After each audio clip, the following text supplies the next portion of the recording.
Assalomu alaykum qadrli guruhimiz a'zolari. Mana bugun 17-sentyabr kuni navbatdagi Umra karvonimizni safarga kuzatish uchun Toshkent xalqaro aeroportiga yetib keldik.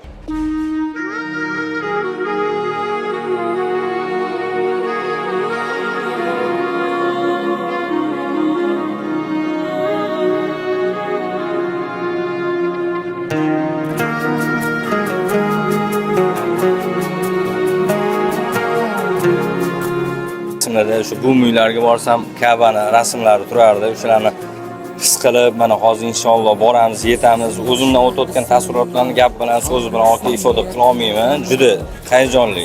Allohga shukr, salomon yetib olaylik, salom amallarni bajarib, Alloh o'z kuch-quvvat bersin. Iloyim, qo'ynimiz to'lib kelaylik. Iloyim, sizlarga ham tanjoningiz sog' bo'lsin. Sana Buxoro shahridan keldik. Rahmat kompaniyalarimizga.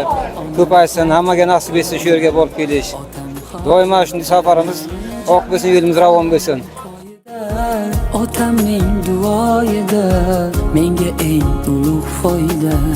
Onam hoji qilaman, otam hoji qilaman.